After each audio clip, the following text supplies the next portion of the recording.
저는 오늘 다윗 왕국의 영광과 그림자 사무엘하 강의 20번째로 아히도벨의 모략을 파하신 하나님이라는 제목으로 하나님 말씀 증거하도록 하겠습니다. 바둑을 두시는 분들, 바둑을 좋아하시는 분들이 보통 이렇게 말을 하죠. 인생은 마치 바둑판 같다. 내가 고민한 끝에 이제 한 수를 두면 상대방이 또 그 수를 보고 또 고민해서 또 다른 수를 두죠.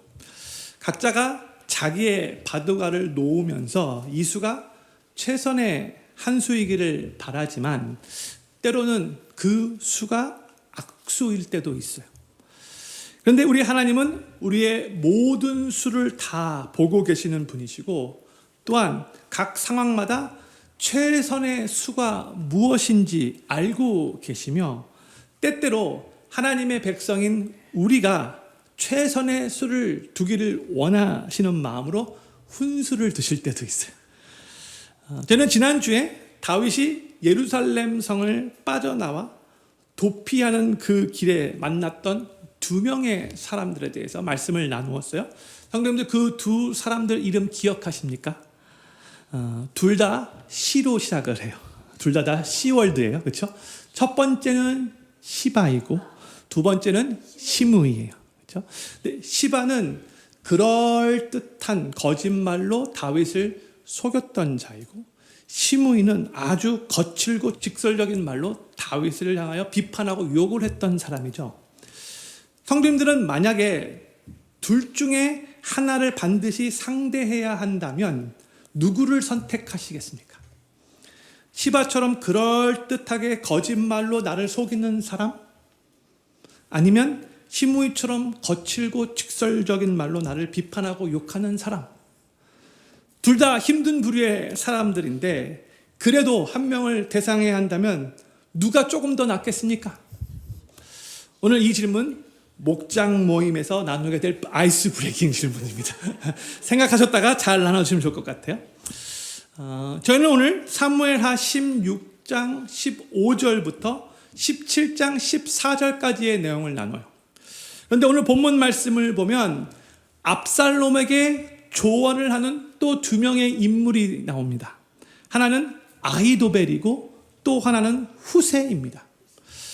아히도벨은 다윗을 완전히 무너뜨리기 위해 나름대로 최선의 수를 압살롬에게 조언하지만 그때 하나님께서 개입하셔서 후세라는 사람을 사용하여 인간이 전혀 예상치 못한 수로 아히도벨의 그 모략을 무너뜨리시는데 인생의 바둑판 위에서 결국 승리케 하시는 분은 하나님이심을 확실하게 보여주는 사건이에요.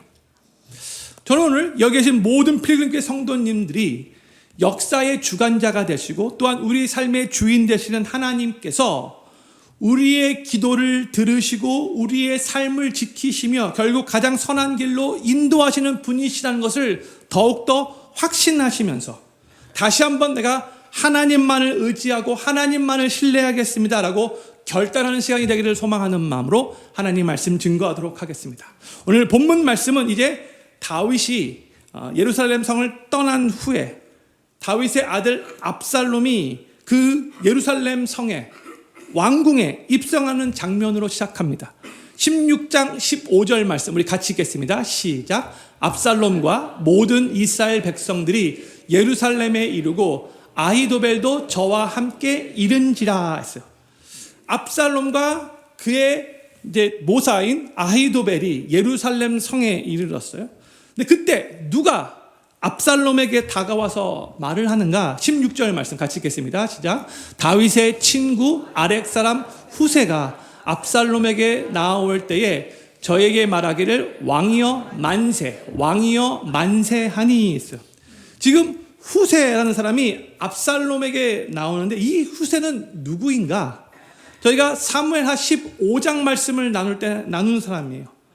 이 후세는 다윗의 친한 친구이면서 또 다른 다윗의 모사였다라고 했죠. 이 후세가 도피길에 오른 다윗을 함께 따라가겠다라고 그렇게 말을 했을 때 다윗이 너무 고맙지만 너는 그렇지만 예루살렘 성에 남아서 이 아히도벨의 이 모략을 너가 패하게 해줘. 망하게 해줘. 이렇게 부탁을 했어요. 그리고 후세는 다윗의 그 제안을 받아들이고 예루살렘 성에 남았죠. 이제 후세가 압살롬의 마음을 사기 위해서 압살롬이 예루살렘에 도착하자마자 이 압살롬에게 나와서 왕이여 만세, 왕이여 만세라고 막 외치는 거예요. 그때 압살롬이 후세에게 이렇게 질문을 합니다. 17절 말씀 같이 읽겠습니다. 시작. 압살롬이 후세에게 이르되 이것이 내가 친구를 후대하는 것이냐? 내가 어찌하여 내 친구와 함께 가지 아니하였느냐? 압살롬이 보기에도 의아스러웠던 거죠. 이 후세는 분명 다윗의 친구이고 다윗의 모사였는데 왜 다윗과 함께 따라가지 않고 남아서 지금 나에게 왕이여 만세, 왕이여 만세를 외칠까? 의도가 뭘까? 이렇게 궁금했던 거예요. 이때 후세가 이 질문에 답변을 합니다. 18절, 19절 말씀 또 같이 읽겠습니다. 시작. 후세가 압살롬에게 이르되 그렇지 아니하니이다. 내가 여호와와 이 백성 모든 이스라엘의 택한 자에게 속하여 그와 함께 거할 것이니이다. 또 내가 이제 누구를 섬기리이까? 그 아들이 아니니이까? 내가 전에 왕의 아버지를 섬긴 것 같이 왕을 섬기리이다 하니라. 다시 18절 말씀 비춰주세요. 지금 후세가 뭐라고 말하고 있냐면 잘 이해하셔야 돼요. 하나님도 당신을 이스라엘의 왕으로 택하셨고 그리고 온 이스라엘 백성들도 당신을 이스라엘 왕으로 택하셨는데 나도 당신을 이스라엘 왕으로 택한 거 아닙니까? 내가 그동안 다윗 왕을 섬겨왔는데 그랬듯이 내가 이제 19절에서 내가 이제 당신을 왕으로 섬기겠습니다. 이렇게 지금 말을 하고 있는 거예요. 그렇지 않아도 지금 압살롬의 입장에서 생각할 때에 아버지 다윗, 그래도 이스라엘 백성들이 그동안 많이 존경해왔던 다윗이잖아요. 그 아버지 다윗에게 쿠데타를 일으키면서 지금 왕권을 빼앗은 상황인데 그러면 어찌됐든지 간에 압살롬도 마음이 무거울 수밖에 없는 상황이죠. 그렇죠? 여러 가지도 많이 불안한 마음도 있을 거예요. 그런데 지금 후세가 다윗의 친한 친구라고 생각했는데 다윗의 모사였는데 지금 이 예루살렘 성에 나와서 내가 오자마자 나에게 나와 뭐라고 말을 하냐면 하나님이 당신을 왕으로 택하시는 거 아닙니까? 온 이스라엘 백성들이 당신을 왕으로 택한 것이 아닙니까? 나도 당신을 왕으로 택했습니다. 이제부터 내가 당신에게 충성을 다하겠습니다. 이렇게 말하는 거예요. 압살롬이 기분 좋았을까요? 나빴을까요? 기분 좋았죠. 그렇지 않아도 마음이 많이 여러 가지로 불안했는데. 근데 물론 이것은 하나님께서 지금 이 모든 배후에서 역사하신 결과이기도 하죠. 그런데 지금 이 압살롬이 이 후세의 말을 듣고 이 후세를 자신의 또 모사로 받습니다. 그런데 이 압살롬에게 있어서는 정말 치명적인 악수였어요.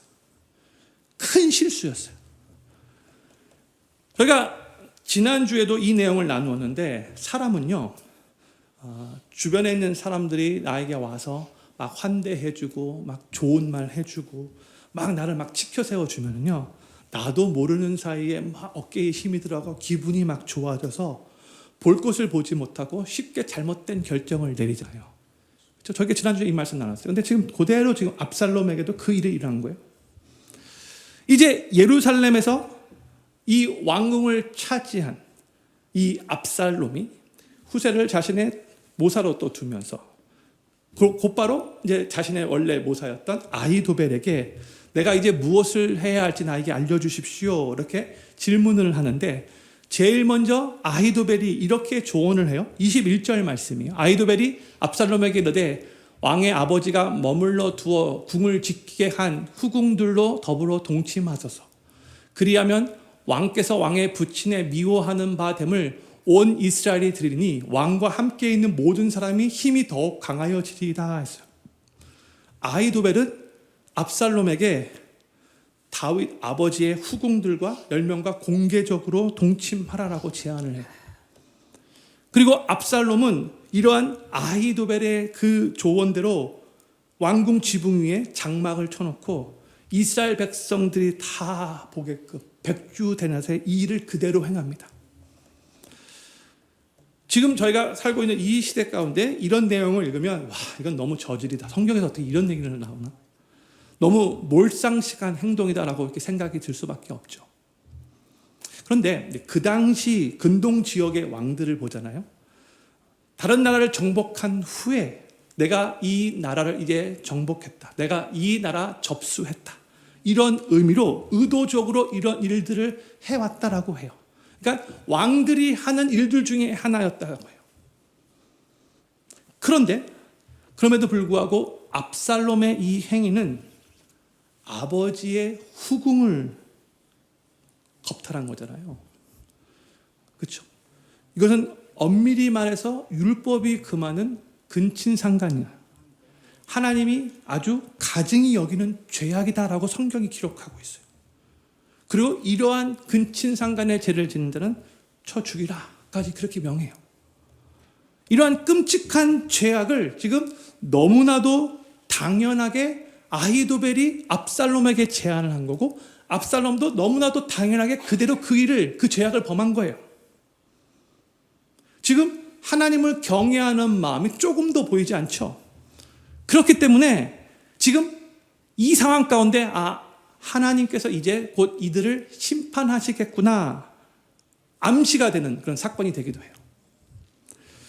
근데 우리가 여기서 이 아히도벨이라는 사람이 어떻게 이런 조언까지 할 수 있었는가, 이 아히도벨이라는 사람에 대해서 좀 복습을 하는 게 필요하다고 생각이 들어요. 제가 전에도 말씀드렸어요. 아히도벨은 누군가? 다윗이 간음죄를 저지른 그 밧세바가 바로 아히도벨의 손녀였다라고 말씀드렸죠. 그러니까 아히도벨이 밧세바의 할아버지였어요.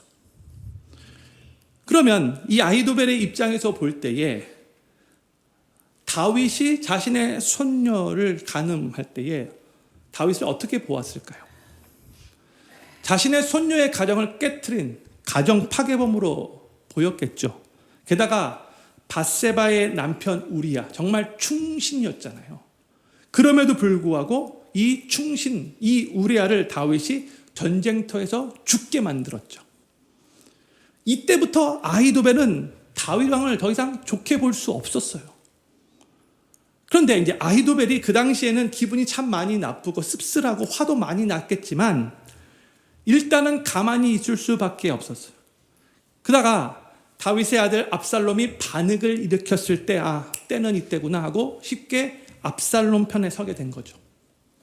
그리고 그동안 다윗을 향해 가지고 있었던 그 분노, 꾹꾹 참고 있었던 그 분노, 이제 압살롬이 이 예루살렘 성에 입성해서 왕궁을 차지한다. 다윗의 후궁과 백주대낮에 동침하라고 압살롬에게 이러한 끔찍한 제안을 하면서 자신의 그동안 쌓여 있었던 그 분노와 그 울분을 이런 식으로 표출한 거죠. 그리고 사무엘하 16장은 아히도벨에 대해서 이렇게 설명하며 16장 끝맺어요. 23절 말씀 제가 할게요. 그때 아히도벨의 베푸는 모략은 하나님께 물어받은 말씀과 일반이라. 저희 모든 모략은 다윗에게나 압살롬에게나 이와 같더라 했죠. 이 말씀 저희가 전에도 한번 읽었죠. 아히도벨이 이러한 지략가라는 거. 자타가 인정하는 당대 최고의 모사, 정말 똑똑한 전략가였어요. 이제 앞으로 이 압살롬과 다윗이 여전히 살아있기 때문에 이 둘은 전쟁을 할 수밖에 없어요. 한 나라에 두 왕이 있을 수는 없잖아요. 근데 지금 이 다윗과 압살롬이 이제 갈등 가운데 전쟁을 할 수밖에 없는 상황인데 지금 흘러가는 모든 분위기를 보면 누가 더 유리해요? 압살롬이 훨씬 더 유리해요. 지금 거의 대부분의 이스라엘 백성들이 압살롬의 편에 섰죠. 그리고 압살롬에게는 군사가 훨씬 더 많아요. 그리고 다윗은 지금 싸워볼 생각도 하지 않고 급히 예루살렘 성을 빠져나갔어요. 게다가 그 당시 최고 모사인 아히도벨이 지금 압살롬 편에 서 있어요. 압살롬의 모략은 하나님께 물어받은 말씀과 일반이라. 그 정도로 이가 제안하는 것은 끝내주는 제안인 거예요. 끝내주는 모략이에요. 성도님들 혹시 삼국지 읽어보셨는지요? 별로 안 읽어보실 것 같은데 저는 삼국지 안 읽어봤는데 중국에서 만든 5시간 되는 삼국지 영화는 봤어요. 재밌게 봤어요. 찐따 자막을 이렇게 봤는데 삼국지에 보면은 여러분 다 아시겠지만 유비가 나오잖아요. 유비는 싸움을 잘하는 장군은 아니에요.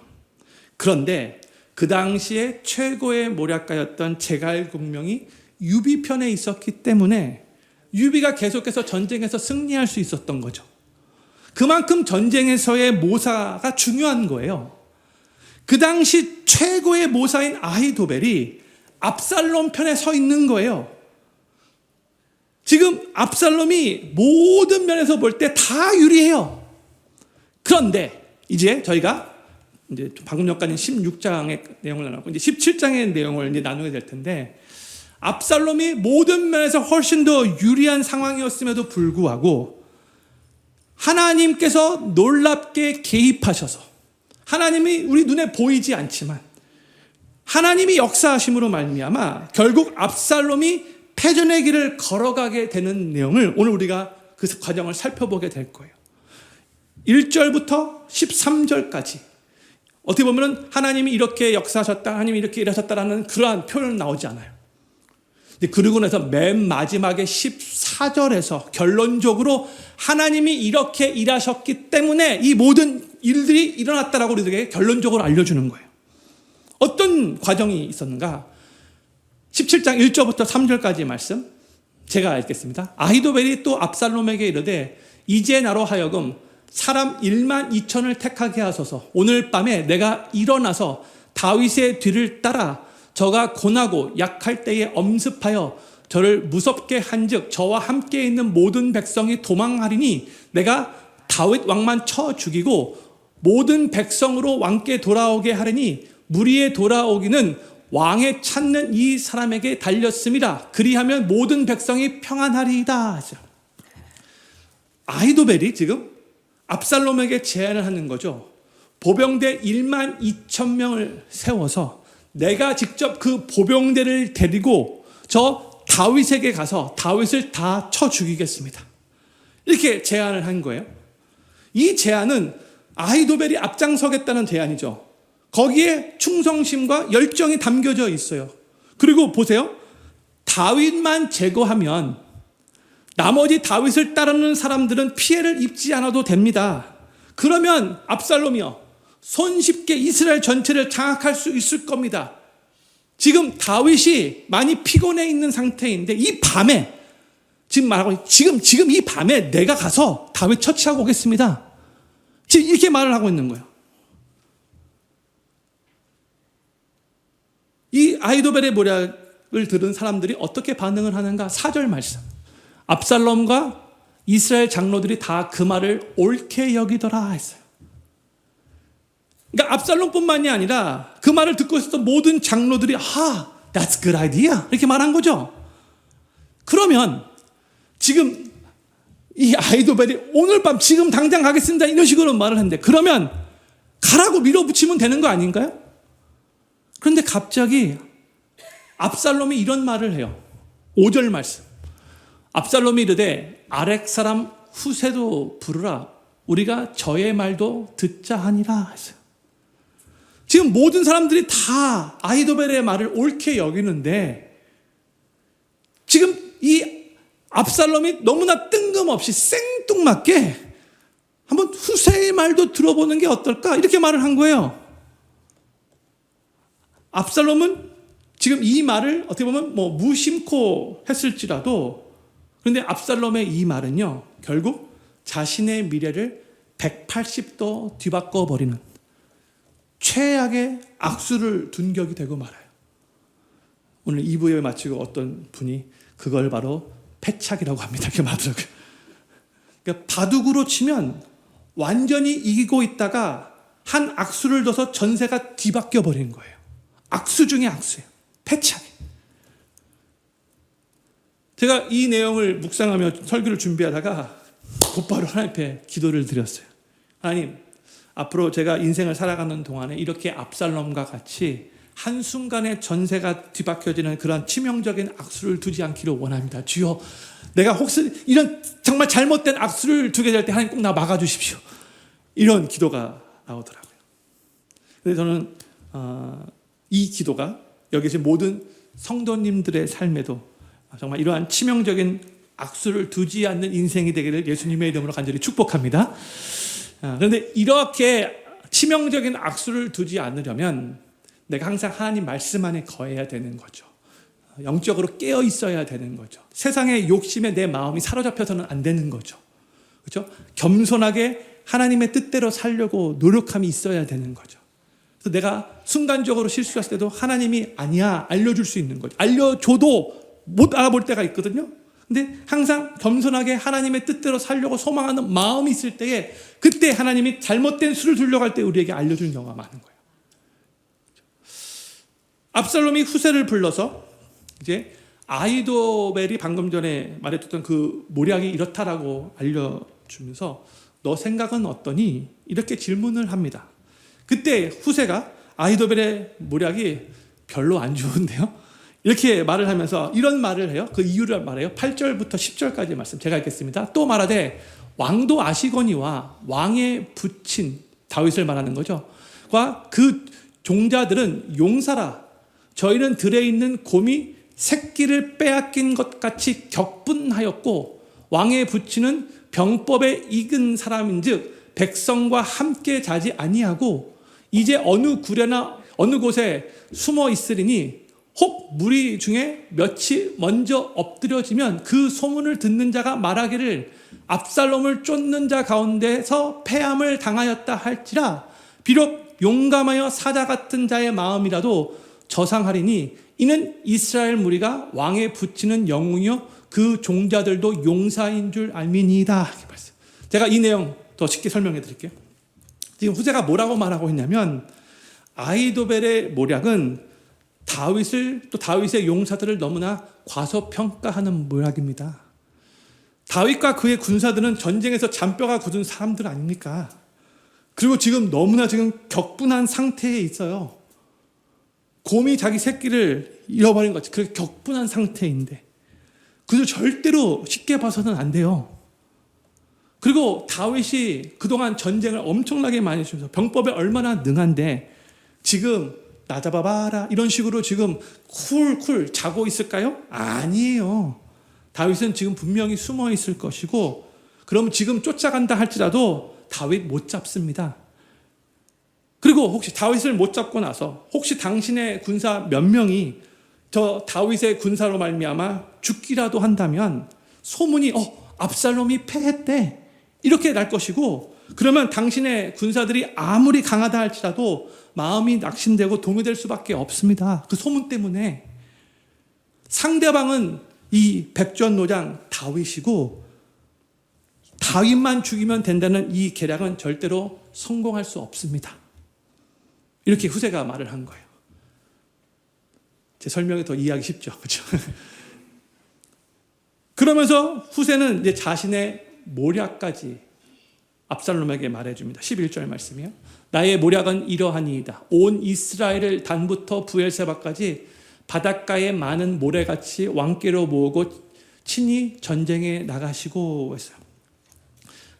형님들 지금 이 후세는 누구 편이에요? 다윗 편이죠. 압살롬 편이 아니에요. 그런데 지금 이 압살롬이 이 후세가 나를 생각해서 나의 편으로서 이 말을 해준다라고 느껴질 정도로 아주 기가 막히게 지금 조언을 해야 되는 거예요. 지금 후세의 마음은 다윗을 생각하고 있어요. 다윗을 위한 지금 모략을 주는 거예요. 근데 이 압살롬이 이 말을 들으면서 얘가 지금 다윗 편이가 이렇게 조금이라도 생각되면 안 되는 거예요. 그렇죠? 그런 상황이에요. 근데 보세요. 지금 어떻게 보면은 지금 그 상황에서 압살롬에게 너무나 불리한 말을 하고 있는데 근데 이 압살롬이 후세의 말을 듣고 지금 분위기가 이 후세의 말에 먹혀 들어가고 있어요. 결론적으로 질문하면 하나님이 일하신 거죠. 하나님이 후세에게 이런 지혜를 주신 거죠.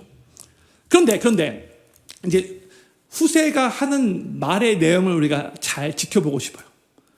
왜 이렇게 여러 가지로 힘든 상황인데 압살롬이 후세가 하는 말을 지금 귀담아 들으면서 지금 그 말이 먹혀 들어가고 있는가? 왜 그런가? 후세가 지금 그림 언어를 사용하여 압살롬으로 하여금 감정이입을 시키게 만들기 때문에 그런 거예요. 아까 8절에서도 보세요. 다윗과 그 용사들이 지금 엄청나게 화가 나 있습니다. 이렇게 말하지 않았고요. 뭐라고 말하냐면 곰이 그 새끼를 빼앗긴 것 같이 격분하고 있습니다. 이렇게 말하고 있어요. 그 말을 들으면 정말 곰이 새끼를 빼앗길 때 격분하는 그 장면이 머리로 생각이 나잖아요. 진짜 많이 흥분했겠구나. 이게 확 느껴지는 거죠. 그렇죠? 그리고 지금 11절에 보세요. 온 이스라엘을 단부터 브엘세바까지. 우리 한국식 표현으로는 뭐예요? 백두에서 한라까지. 그런 식의 표현을 사용하고 있는 거예요. 그게 다 전역에서 이 이스라엘의 군사들을 먼저 모읍시다. 이렇게 말하고 있는 거예요. 그런데 어떻게 모으자라고 말을 하고 있냐면 보세요. 바닷가에 많은 모래같이 왕께로 모으고 친히 왕이 전장에 앞에서 나가십시오. 이렇게 말하고 있는 거예요. 그런데 이 말을 들으면 지금 이 압살롬의 입장에서는 자기의 군대가 엄청나게 많고 막강하다는 게 느껴지죠. 와우, 바닷가에 수많은 모래같이 전 이스라엘 군사들을 뒤로하고 내가 그 앞장서서 이들을 지휘하여 다윗과 싸우러 나가자는 말이구나. 와, 폼난다. 이런 생각이 드는 거예요. 보세요. 내가 지금 왕권을 잡자마자 지금 내가 이렇게 다윗과 싸워서 온 이스라엘 백성들을 지휘하여 승리를 거두면 이거 진짜 폼나는 일 아닙니까? 확실한 메시지가 되겠구나. 내가 다윗 왕보다 훨씬 더 막강한, 훨씬 더 위대한 왕으로 그렇게 보여지겠구나. 이렇게 감정이입이 생기도록 후세가 그림으로 말을 지혜롭게 잘한 거예요. 그러면서 12절. 우리가 그 만날 만한 곳에서 저를 엄습하기를 이슬이 땅에 내림같이 저의 위에 덮여져 저와 그 함께 있는 모든 사람을 하나도 남겨두지 아니할 것이요. 지금 이 후세가 시인같이요. 이슬이 땅에 내림같이. 이슬이 땅에 어떻게 내려? 쫙 내리는 거잖아요. 그렇죠? 전쟁에 이 압살롬을 앞에 두고 함께 나가는 이 이스라엘 군사들이 이슬이 땅에 내린 것 같이 쫙 한꺼번에 다윗을 지금 덮치는 그런 모습을 상상하도록 말하고 있는 거예요. 한 사람도 저 다윗 편에 있는 사람들 남겨두지 않을 겁니다. 우리가 이슬이 땅에 내린 같이 그렇게 어마어마한 군사들로 저들 가만 놔두지 않고 그냥 다 모조리 진멸시킬 겁니다. 이런 식으로 말하고 있는 거예요. 그리고 13절에 이제 클라이맥스예요. 또 만일 저가 어느 성에 들었으면 온 이스라엘이 줄을 가져다가 그 성을 강으로 끌어들여서 그곳에 한 작은 돌도 보이지 않게 할 것이니이다 하며, 이 13절 말씀 이해가 되십니까? 이게 말이 되는 말이에요? 지금 이 후세가 완전히 과장법을 사용하고 있죠. 만약에 다윗이 어느 성에 숨어 있다면 걱정할 필요 없어요. 우리가 어마어마하게 숫자가 많기 때문에 밧줄을 가지고 그 성을 묶어서, 우리가 어마어마하게 많기 때문에 그 성을 그냥 강에 통째로 우리가 집어넣으면 됩니다. 돌 하나 보이지 않게 할 수 있습니다. 이런 식으로 말하는 거죠. 형님들, 그냥 이 압살롬의 입장에서 듣기만 해도 행복해져요. 듣기만 해도 기분이 좋은 거예요. 그런데 성경님, 이 말은 완전히 비현실적인 거죠. 불가능한 말인 거죠. 아무리 사람이 많다 할지라도 어떻게 그 성을 강으로 다 빠뜨려 버릴 수 있겠습니까? 말도 안 돼요. 그런데 너무나 멋지게 들리는 거예요. 바로 이 말에 압살롬이 혹 갔어요. 왜냐? 압살롬이 다윗과의 전쟁에서 멋지게 승리할 거라는, 이제 다윗보다 훨씬 더 훌륭한 이스라엘의 영웅이 될 거라는 그 기대감을 갖게 만들었기 때문에 그래요. 지금 압살롬의 입장에서는 어떻게 보면 가장 컴플렉스라고 할 수 있는데 그것을 자극해가지고 지금 계속해서 압살롬 귀에 아주 그냥 쏙 갈 수 있는 그러한 내용들로 쫙 지금 말하고 있는 거예요. 아히도벨의 모략은 되게 심플했고 신속했어요. 그런데 그게 정말 맞는 모략이라 할지라도 거기에는 압살롬이 빠져 있잖아요. 그렇죠? 아히도벨이 내가 가서 빨리 다윗 처치하겠습니다. 이런 식으로 말한 거잖아요. 그런데 보세요. 이 후세의 모략은요. 시간이 많이 걸리는 거예요. 온 이스라엘에서 군사들을 다 불러 모아야 돼요. 먼저. 그렇죠? 그런데 시간이 많이 걸리지만 압살롬이 완전 이스라엘의 영웅이 되는 모략이에요. 근데 다윗에게 있어서 지금 가장 필요한 것은 시간이거든요. 지금 도피길에 올랐는데 빨리 될 수 있으면 먼 곳으로 도피가 가야 돼요.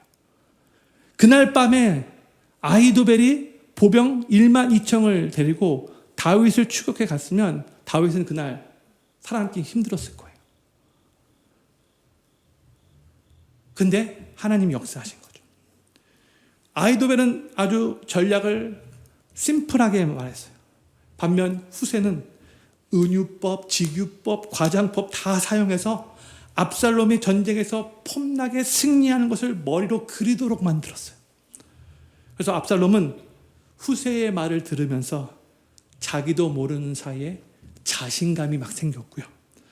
쿠데타를 일으킨 장본인으로서 다윗이 자기보다 그동안 위대한 왕으로 훨씬 더 그렇게 멋지게 보이게 사실 느껴졌었지만 이제 내가 아버지 다윗보다 더 멋진 왕으로 보일 때가 됐다. 그 기대감이, 그 마음이 컸기 때문에 이 후세의 모략을 선택하고 싶은 마음이 커진 거예요. 그리고 이 후세의 모략을 압살롬뿐만이 아니라 다른 모든 사람들도 지지하게 돼요.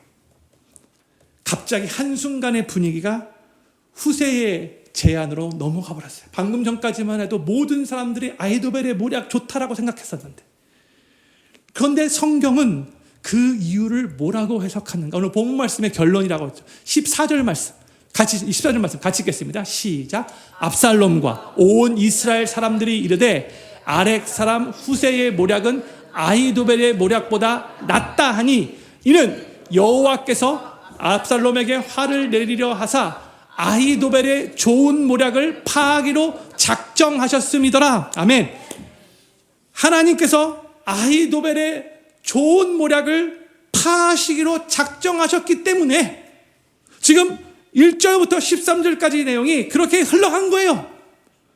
성경도 지금 아히도벨의 모략이 좋은 모략이라고 알려주고 있죠. 하나님도 그렇게 말씀하고 계시죠. 그럼에도 불구하고 하나님이 그의 모략을 파하시기로 작정하셨기 때문에 압살롬은 지금 이 후세의 모략을 선택할 수밖에 없게 되었어요. 이게 하나님의 일하심인 거예요. 성도님들, 저희가 사무엘하 15장 말씀을 나눌 때 다윗이 자신이 정말 친하게 생각했던 이 아히도벨마저도 압살롬 편에 섰다는 그 얘기를 듣고 그 어느 때보다도 큰 충격을 받았다라고 말씀 나눴죠. 그 얘기를 듣고 다윗이 너무나 힘들고 괴로워하면서 그때 하나님 앞에 간절하게 눈물로 기도한 내용, 그때 읽었는데 다시 한번 읽어보고 싶어요. 사무엘하 15장 31절 말씀. 혹이 다윗에게 고하되 압살롬과 함께 모반한 자들 가운데 아히도벨이 있나이다 하니 다윗이 가로되, 여기서부터 여호와여 같이 읽겠습니다. 시작. 여호와여 원컨대 아히도벨의 모략을 어리석게 하옵소서 하니라. 아멘. 다윗이 그때 정말 긴급하고 괴로운 상황 가운데 하나님 앞에 간절하게 기도한 내용이라고 했어요. 근데 다윗의 이 기도가 그때 하나님께 상달됐어요. 그리고 하나님이 그때부터 일하시기 시작하신 거예요. 그리고 이 기도 후에 그때도 나왔지만 다윗은 곧 후세를 만나게 되죠. 그리고 다윗이 그때에 후세가 내가 다윗 당신을 따라가겠습니다 라고 말 때 아니다. 너는 남아서 계속해서 이 아히도벨의 모략을 파하는 일에 전념해줘라. 그렇게 부탁을 했어요. 그리고 정말 그 일이 일어난 거죠. 그리고 오늘 본문 사무엘하 17장 14절에 와서 이렇게 다윗의 기도가 응답되었다는 것을 우리들에게 보여주고 있는 거예요. 분명히 아히도벨의 모략이 더 좋은 모략이었어요. 그럼에도 불구하고 압살롬은 아히도벨의 모략을 따르지 않고 후세의 모략을 따르게 되었어요. 성경은 하나님께서 아히도벨의 좋은 모략을 파하기로 작정하셨기 때문이다라고 선포하고 있어요. 그리고 이 아히도벨은 이제 저희가 오늘 읽지는 않았지만 사무엘하 17장 후반부에 가서요, 모든 상황을 돌아보면서 압살롬이 결국 패할 수밖에 없겠구나 감지하고 스스로 목숨을 끊습니다. 사랑하는 필그림교회 성도님들, 역사의 주관자는 바로 우리 하나님이시고 결국 하나님의 주권과 하나님의 뜻이 반드시 이루어진다는 것을 믿으시기 바랍니다. 똑똑하고 많이 배우고 경험이 많고 높은 자리에 앉아있는 자들에 의해서 역사가 이끌어져 가는 것이 아니라 우리 눈에는 보이지 않지만 결국 하나님의 뜻이, 하나님의 의지가, 하나님의 계획이, 하나님의 섭리가 역사를 이끌어가는 거예요. 그리고 아무리 머리가 좋고 탁월한 전술을 가졌다 할지라도 인간의 지혜는 하나님을 떠나서는 제한적일 수밖에 없고, 또한 인간의 지혜는 하나님을 절대로 능가할 수 없다는 것, 우리 항상 기억해야 돼요. 하나님께서 막으시기로 작정하시면 인간의 그 어떠한 탁월한 지략이라 할지라도 하나님 앞에서는 패할 수밖에 없고 무너질 수밖에 없는 거예요. 하나님이 일하시면. 말씀을 결론 맺으면서 바로 이 상황 가운데 한번 다윗을 생각해 보고 싶어요. 지금 자기가 낳은 아들이 아버지를 죽이겠다고 지금 반역을 일으킨 상황이에요. 본인은 지금 어쩔 수 없이 왕궁에서 급하게 빠져나온 상황이에요. 도피길에 올랐어요. 도피길에 올랐는데 저 시므이라는 사람은 막 욕하고 저주까지 해요. 다윗이 눈물을 흘렸어요. 너무나 정말 비탄한 순간이에요. 자신의 인생을 돌아보면서 내가 인생 헛살았나 보구나, 이런 생각이 충분히 들 수 있는 상황이죠. 정말 실패한 인생같이 보여요. 근데 그럼에도 불구하고 다윗에게는 희망이 있고 그의 미래는 밝아요.